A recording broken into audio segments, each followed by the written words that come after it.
여기 혼자 한국으로 여행을 왔다가 지병으로 인해 의식을 잃고만 스페인 여성이 있습니다.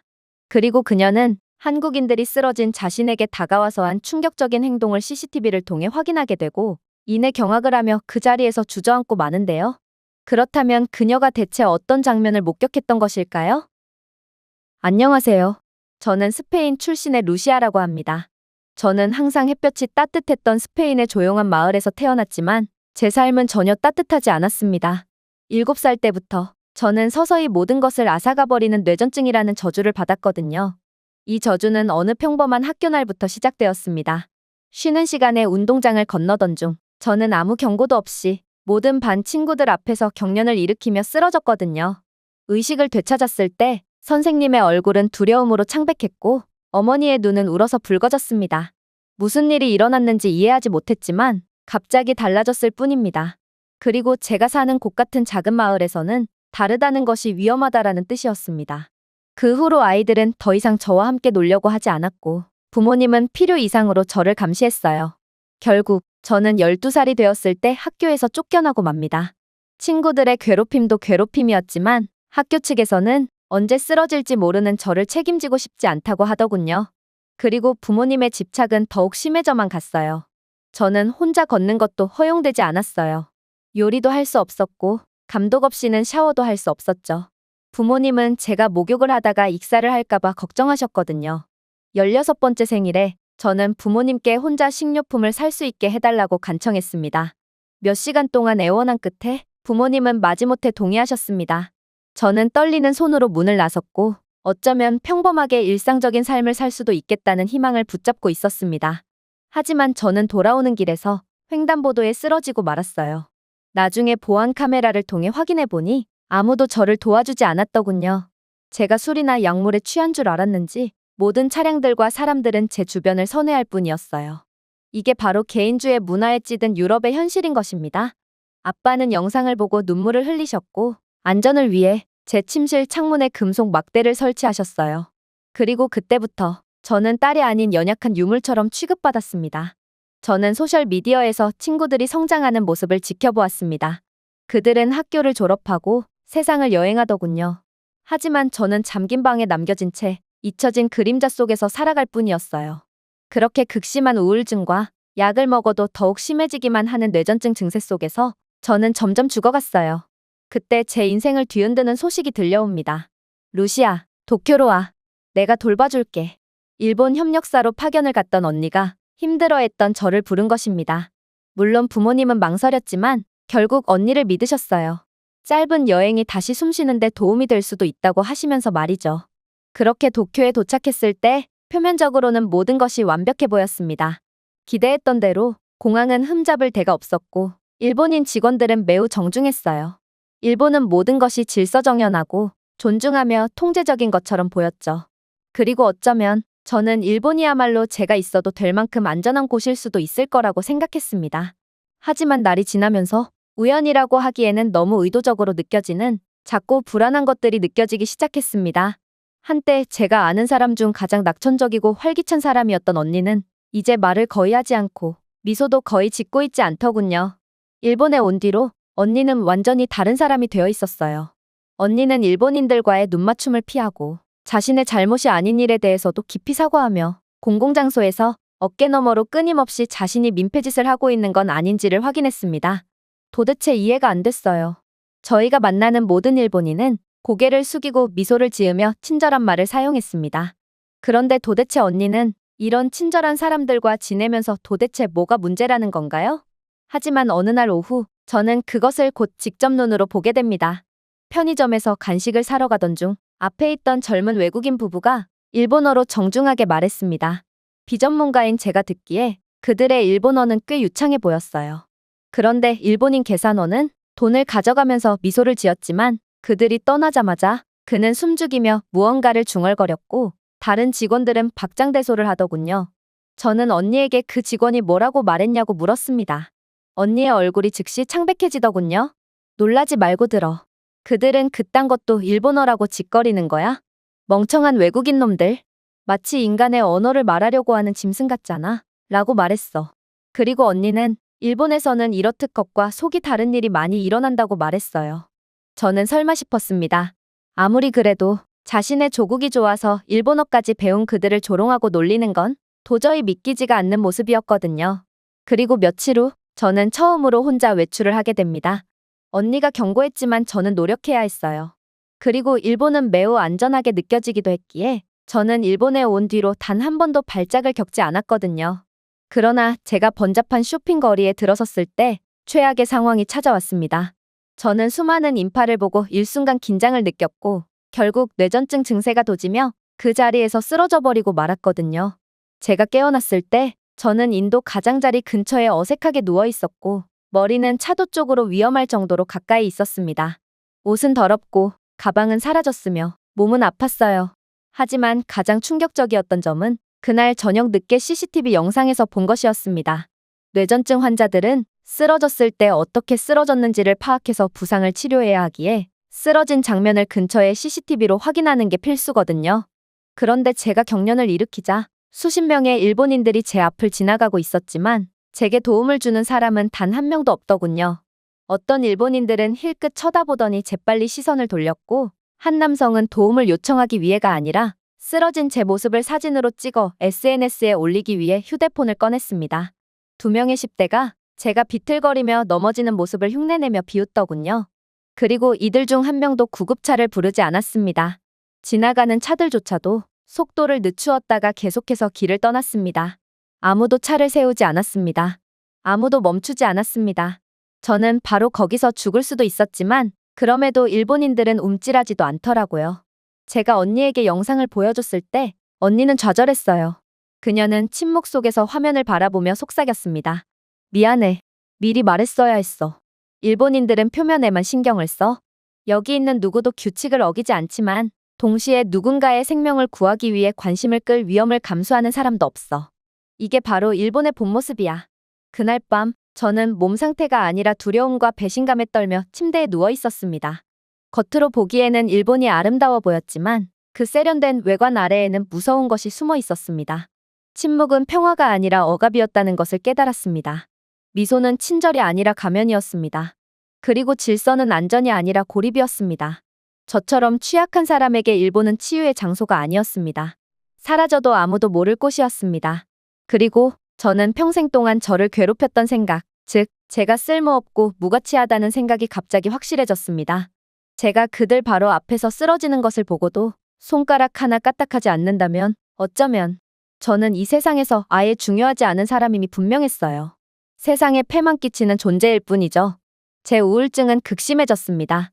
안 그래도 저는 제 자신이 쓸모가 없고 사라져야 하는 존재라고 생각하고 있었는데 일본에서의 경험은 이런 제 생각에 확인 도장을 찍어주었죠. 그래서 저는 이젠 모든 것을 끝내기로 결심했습니다. 하지만 일본에서는 그러고 싶지 않았습니다. 이 도시, 이 사람들을 마지막으로 볼 수는 없었습니다. 잠시라도 현실처럼 느껴질 수 있는 곳, 저는 그곳에서 마지막을 장식하고 싶었어요. 그래서 저는 한국으로 떠나게 됩니다. 어차피 제가 가진 돈으로는 일본에서 가장 가까운 국가인 한국밖에 갈 수가 없었어요. 그래서 저는 미련 없이 한국으로 떠났습니다. 한국으로 가는 비행기 안에서 제겐 새로운 국가에 대한 설렘이나 기대의 감정 따위는 없었어요. 저는 인생의 마지막 장으로서 모든 것을 포기한 채 이동할 뿐이었죠. 저는 더럽고 공허하며 조용하게 유령처럼 인천국제공항에 도착했습니다. 며칠 전 일본에서 겪은 발작으로 인해 옷이 구겨지고 얼룩져 있었습니다. 거의 먹지도 못했죠. 제 몸은 빈 용기처럼 느껴졌어요. 그런데 인천공항은 뭔가 특별하더군요.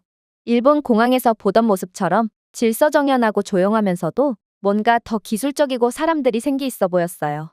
일본인들의 미소 뒤에는 공허함과 왠지 모를 초조함이 있었지만 한국인들은 진심으로 감정을 표현하면서도 질서를 유지하는 것 같았거든요.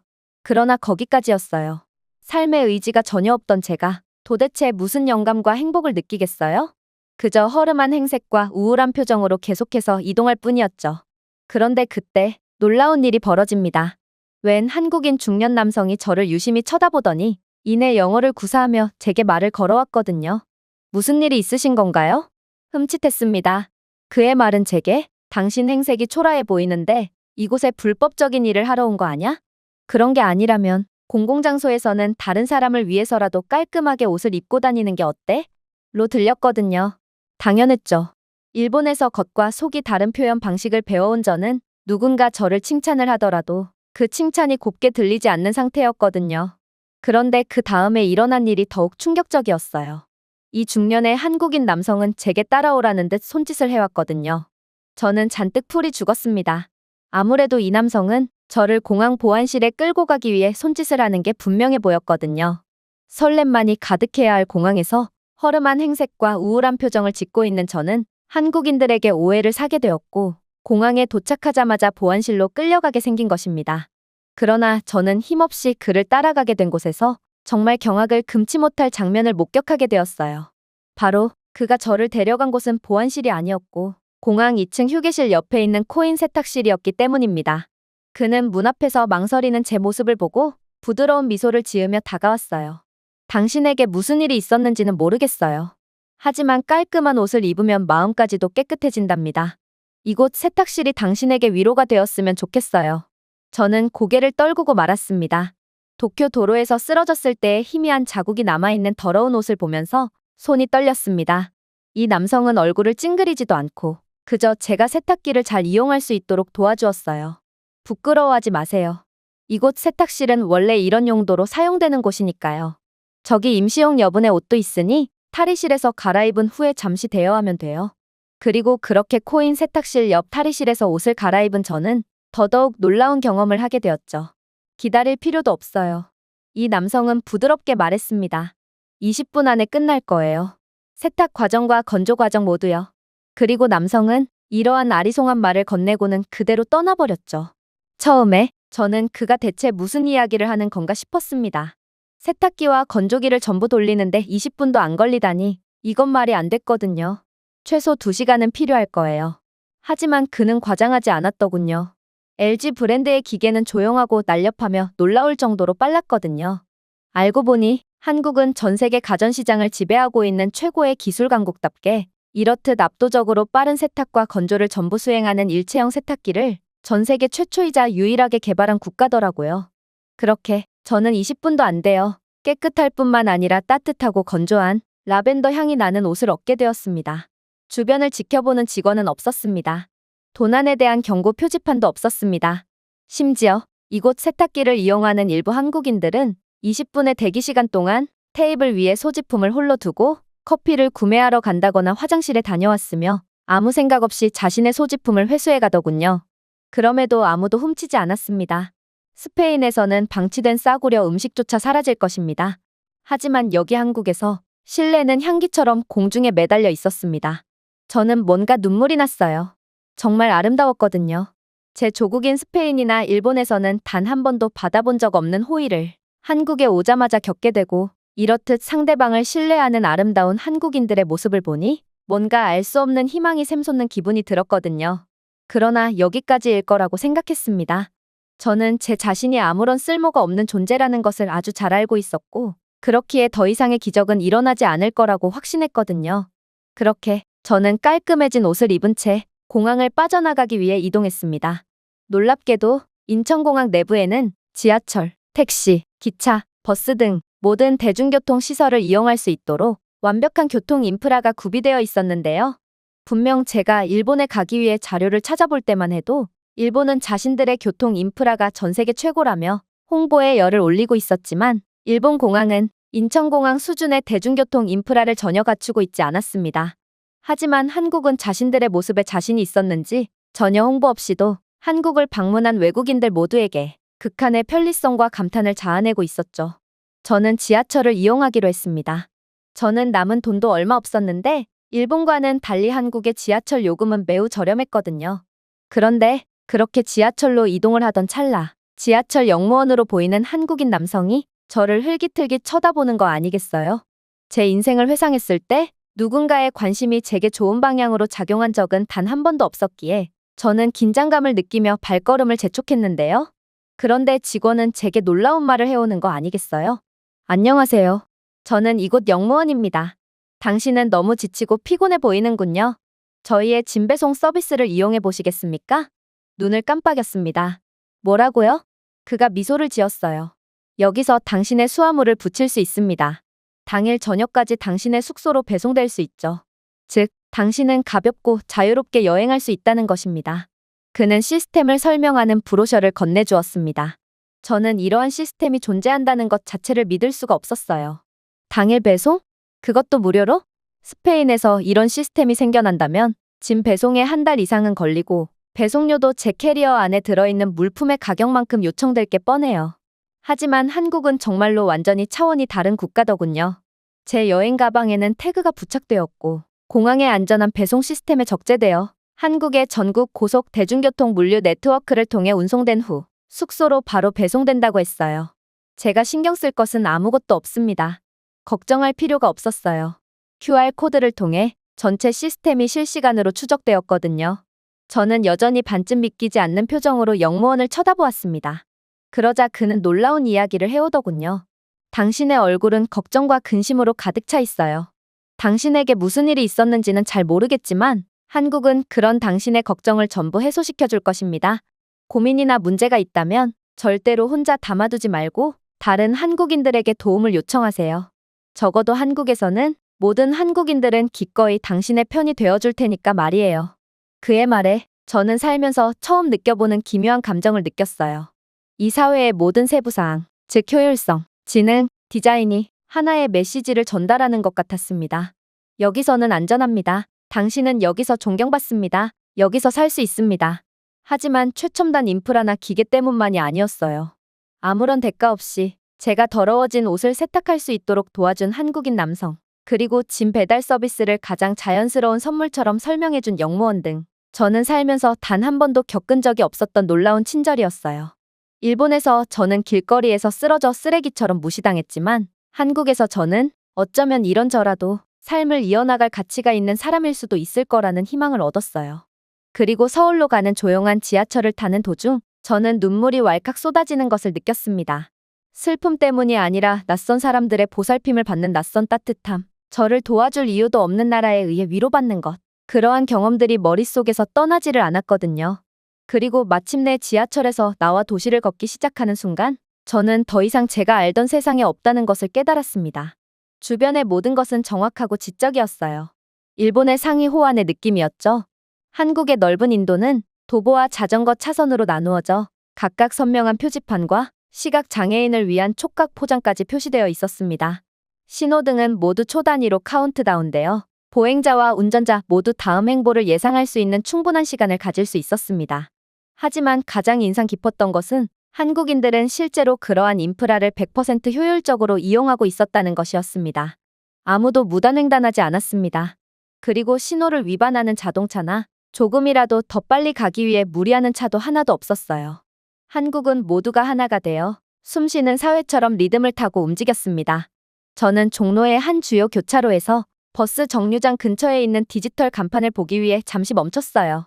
그런데 화면에는 다음 버스가 언제 도착할지만 표시된 것이 아니라 좌석수, 내부 온도, 예상 도착 시간까지 몇 초 단위로 표시되어 있었습니다. 몇 초였어요. 스페인에서는 1시간 넘게 버스가 오지 않는 것은 그리 드문 일도 아닙니다. 대중교통 최강국이라던 일본에서도 몇 분 단위의 지연은 계속적으로 발생했고 무엇보다도 일본은 너무도 아날로그적이라 전자 스크린이라는 기술 자체가 없었어요. 하지만 제가 한국에서 가장 충격을 받았던 부분은 기술이 아니었어요. 그건 바로 한국인들이 소통하는 방식이었죠. 제가 화면 앞에 얼어붙은 채로 서서 버스 번호 체계를 이해하려고 할 때 옆에 있던 한국인 중년 여성이 부드럽게 몸을 기울였습니다. 이 여성은 저에 대해 아무것도 묻지 않았고 그저 다소 느리지만 분명한 영어로 제게 말을 걸었어요. 광화문에 가시는 거죠? 외국인들은 다들 그곳으로 가더군요. 마침 저도 그곳을 지나니 저를 따라오셔도 돼요. 그녀는 직원이 아니었습니다. 그냥 저처럼 버스를 기다리는 일반 시민이었어요. 하지만 그녀는 마치 제가 한국에 소속된 것처럼 느끼게 만들었습니다. 저는 벅차오르는 감정을 간신히 진정시키며 고개를 끄덕였고 이 여성은 미소를 지으며 버스가 도착할 때까지 제 옆에서 기다렸습니다.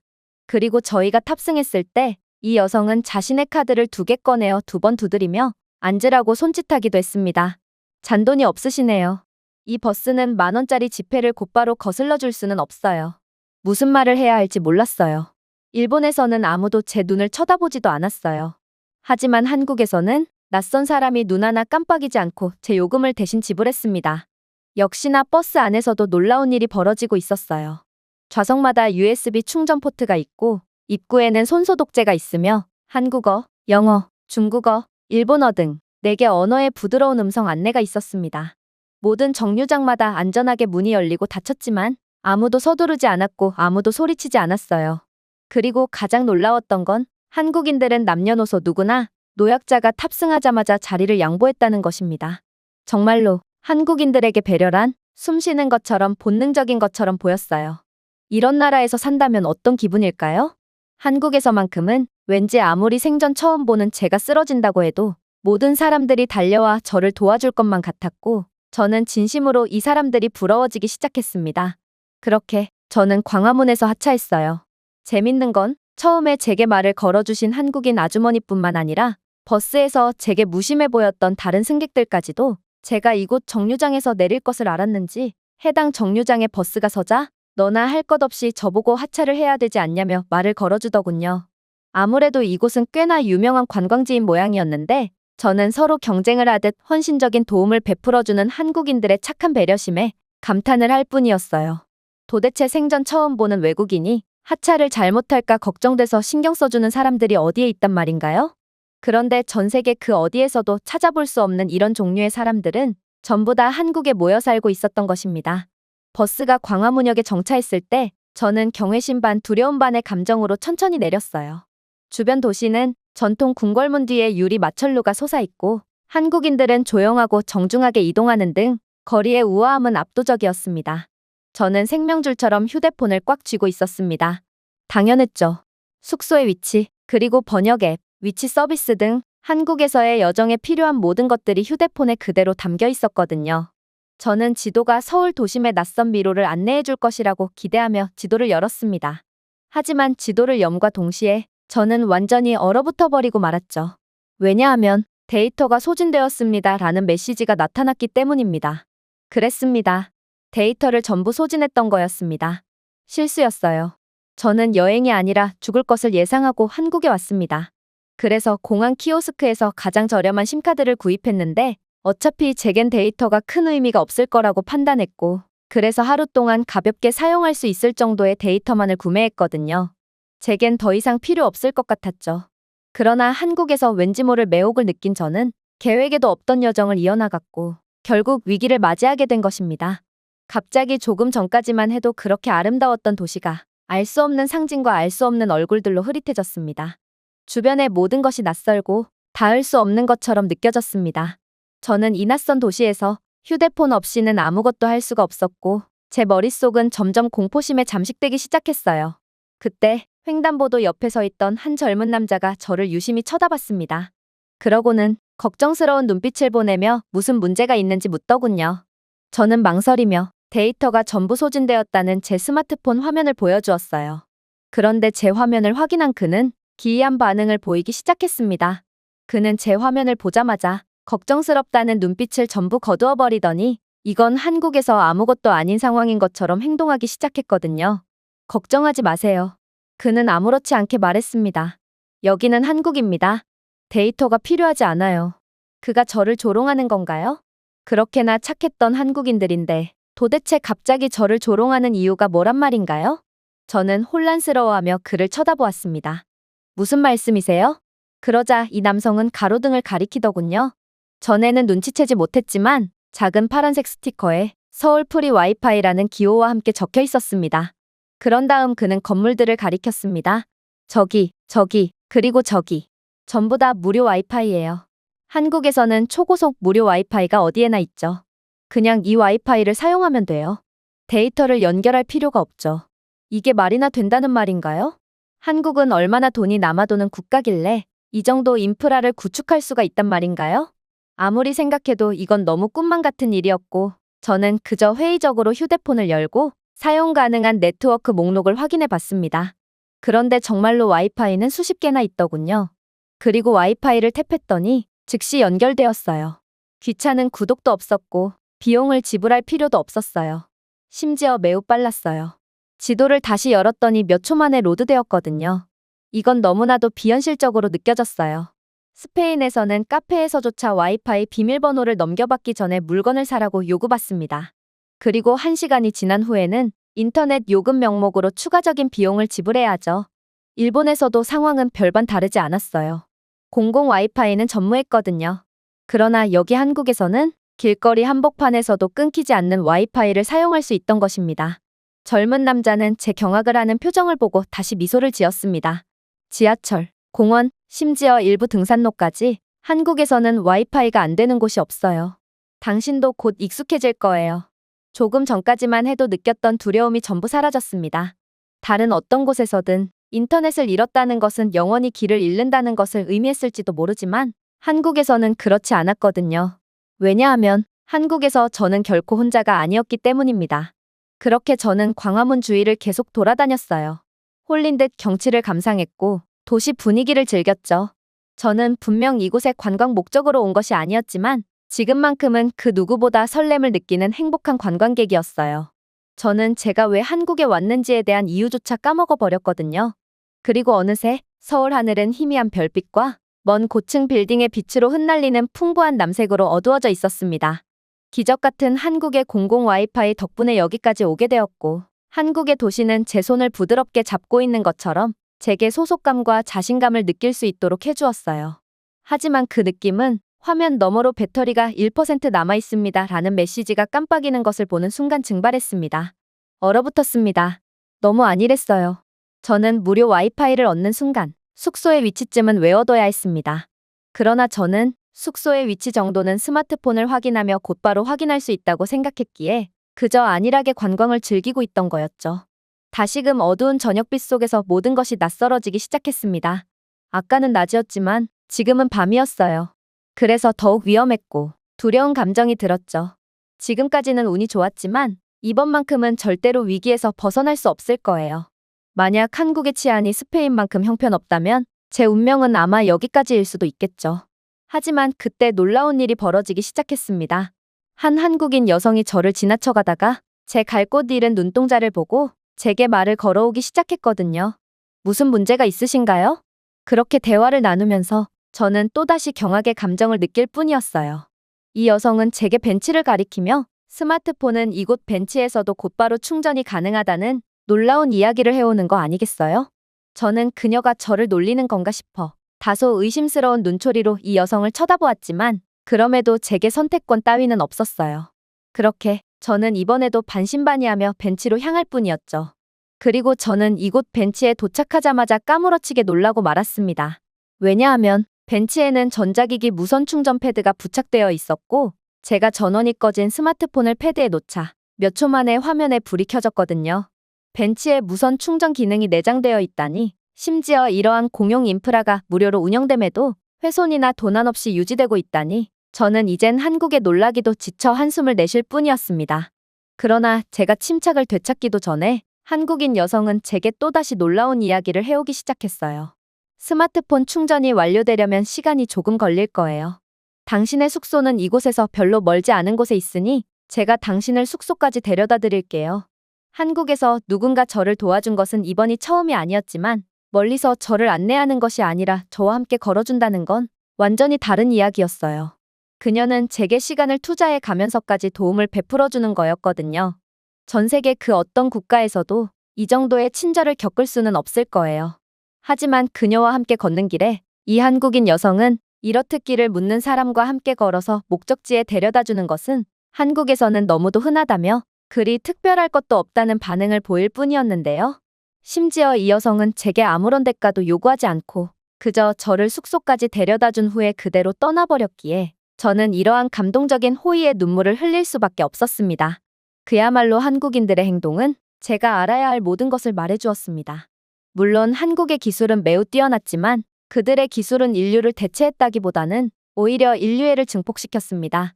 효율성은 감정을 제거한 것이 아니라 존중했습니다. 그리고 한국인들은 단순히 서로를 둘러싸고 사는 것이 아니라 서로 함께 살았기에 저는 이러한 살면서 처음 느껴보는 감정과 깨달음을 안겨다준 한국에 감사와 존경을 느끼지 않을 수가 없었습니다. 그리고 저는 한국에서만큼은 뭔가 그동안 해보지 못했던 모든 것들을 도전해보고 싶다는 강렬한 느낌을 받았죠. 그래서 다음 날 저는 백화점으로 향하게 됩니다. 저는 뇌전증이라는 병 때문에 살면서 단 한 번도 백화점에 가본 적이 없었거든요. 하지만 이건 너무도 무리한 도전이었습니다. 백화점 도착 처음에는 설레는 감정을 느꼈지만 저는 에스컬레이터를 타면서 점점 더 좁아진 공간과 수많은 인파의 쇼핑객들의 압박감 속에 결국 저는 숨이 빨라지기 시작하며 가슴이 조여짐을 느꼈어요. 출구를 찾으려고 했지만 표지판이 흐려졌습니다. 무릎이 약해졌습니다. 그리고 발작이 시작되었죠. 당연히 이때의 기억은 없습니다. 하지만 제가 기절해서 깨어나며 몽롱한 정신을 간신히 붙잡고 있을 때 저는 평소와는 다른 느낌을 받게 됩니다. 원래 기절해서 깬 저는 차가운 보도블록에서 시궁창 냄새를 맡으며 일어나는 게 다반사고 이런 딱딱하고 차가운 느낌이 매우 익숙하거든요. 그러나 이번에는 달랐어요. 저는 부드러운 삐 소리, 푹신하고 부드러운 시트 감각에서 깼거든요. 맞습니다. 저는 바닥에 있지 않았고 저는 병원 침대에 누워 있었던 거였습니다. 한 간호사가 제 눈이 떼어지는 것을 보고 침착하게 달려왔습니다. 그녀는 부드러운 영어로 말했습니다. 당신은 병원에 있습니다. 발작이 있었지만 지금은 안전합니다. 즉시 여기로 옮겨졌어요. 걱정할 필요 없어요. 어떻게 이게 가능할 수가 있을까요? 저는 분명 백화점에서 쓰러졌고 뇌전증 발작은 길어야 5분 남짓이므로 이건 도저히 병원이 실려올 만한 시간이 아니었어요. 스페인에서는 병원 한 번 가려면 1시간 이상 차를 타고 헤매는 건 당연하게 여겨지거든요. 하지만 간호사는 제게 놀라운 말을 해오기 시작했죠. 이곳 백화점 건물의 상층부에는 병원이 존재했고 저는 한국인들의 도움 끝에 빠르게 병원으로 이송될 수 있었다고 전해왔거든요. 그야말로 저는 구급차도 타지 않고 긴 응급 진료 대기도 없이 그저 이런 종류의 비상 상황에 맞게 설계된 안전한 엘리베이터를 통해 내부 들것으로 이송된 거였습니다. 백화점 안에 병원이 있다니 한국의 의료 인프라는 상상을 초월하는 수준이었던 것이죠. 그렇게 정신을 차린 저는 한국인들의 도움 덕분에 구조를 받을 수 있었다는 것에 감사함을 느꼈습니다. 역시나 제가 경험했던 대로 한국인들은 일본인들과는 차원이 다른 사람들이었던 것입니다. 그렇게 간호사와 대화를 하고 있자 마침내 의사가 들어왔어요. 그러고는 미소를 지어 보이더니 저는 괜찮을 거라고 말해주더군요. 그러고는 이미 병원과 백화점끼리 연동된 시스템이 제가 쓰러졌던 상황에 대한 보안 영상을 보내왔고 쓰러진 부위를 검사해보니 별 이상은 없다며 저를 안심시켜 주었어요. 그런데 저는 문득 제가 쓰러졌던 때의 영상을 보고 싶다는 충동이 들었습니다. 물론 일본에서의 경험이 떠오르기도 하며 제 충동을 막기도 했어요. 저는 분명히 상처를 받고 말 거라며 저를 말렸죠. 그러나 저는 한국에 대한 확신의 감정을 가졌고 그렇게 한국인 의사 선생님께 보안 영상을 보여달라고 요청했습니다. 그리고 저는 해당 영상을 보자마자 그 자리에 주저앉아 오열을 하고 말았습니다. 저는 생전 처음 보는 사람들에게서 믿을 수 없는 친절을 받았기 때문입니다. 제가 넘어지는 순간 한국인들이 저에게 달려왔습니다. 한 남자는 제 머리를 지켜주었고 다른 사람이 제 호흡을 확인했어요. 그리고 한 여성이 제게 CPR을 시도하려고 하자 가장 먼저 제게 달려왔던 남자는 그 여성을 제지시키더군요. 그는 그저 제 바지에 벨트를 풀었고 여성에게 뭔가를 중얼거렸어요. 아무래도 그는 제 뇌전증 발작을 보고 제 병세를 이미 인지했던 모양이었고 쓰러진 뇌전증 환자에게 맞는 조치를 취해준 거였습니다. 뇌전증 환자가 발작을 일으킬 때는 억지로 일으켜 세우거나 CPR을 시도하는 것이 아닌 호흡을 잘 유지할 수 있도록 몸을 조이고 있는 벨트를 풀어주는 것이 중요하거든요. 저는 어디선가 한국은 강도 높은 징병제를 유지하는 몇 안 되는 국가라고 들었는데 그래서인지 이들은 위급 상황에 대한 대처 능력이 그 누구보다 탁월한 모양이었습니다. 특히나 몇몇 시민들은 곧장 구급시설에 연락을 취해주었기 때문에 저는 짧은 발작이었음에도 불구하고 빠르게 병원으로 이송될 수 있었던 거였죠. 믿을 수가 없었어요. 일본에서는 군중 속에 무력하게 누워 버려진 쓰레기처럼 발을 디뎠어요. 한국에서는 제 이름을 모르는 낯선 사람들로부터 그럴 필요도 없는 시스템으로부터 긴급하고 정밀하며 존엄한 대우를 받았습니다. 그러나 아직 놀라기는 일렀어요. 간호사는 다시금 충격적인 말을 건네왔거든요. 당신의 휴대폰이요. 그녀가 친절하게 말했습니다. 그리고 가방도요. 누군가 당신을 위해 그것들을 주었어요. 그녀는 저에게 물건을 건네주고 고개를 숙인 후 제가 감사 인사를 드리기도 전에 자리를 떠났습니다. 결국 저는 그 자리에서 주저앉아 다시금 오열을 하고 말았습니다. 저는 이 세상에 필요하지 않는 짐짝이라고 생각했어요. 제가 떠나도 아무도 슬퍼하지 않을 거라고 생각했죠. 하지만 한국은 어쩌면 이런저라도 충분히 살아갈 가치가 있는 사람이라고 말해주는 것 같았습니다. 저는 남들의 도움이 없으면 살아갈 수 없는 그야말로 쓸모없는 존재인 줄 알았는데 한국인들은 이런저라도 사람들에게 사랑받을 가치가 있는 존재라고 말해줬습니다. 그렇게 단 한 번도 느껴본 적 없는 감정을 느낀 저는 제가 진정으로 있어야 할 곳이 어디인가를 진지하게 고민해 봤습니다. 그리고 저는 아무리 한국에는 보호자가 없더라도 그냥 이곳에 남는 결정을 하게 되었는데요. 놀랍게도 저는 병원에서 퇴원한 이후로 한국에서 계속해서 살아가면서 단 한 번의 발작 없이 계속해서 살고 있습니다. 아무래도 뇌전증은 스트레스와 불안에 가장 큰 영향을 받는 병이라 그런지 제가 한국인들과 호의와 친절을 주고받으며 생활하자 병세가 씻은 듯이 나아버렸어요. 물론 사람마다 다르겠지만 제 뇌전증은 마음속 스트레스에서 기인한 병이었던 거였죠.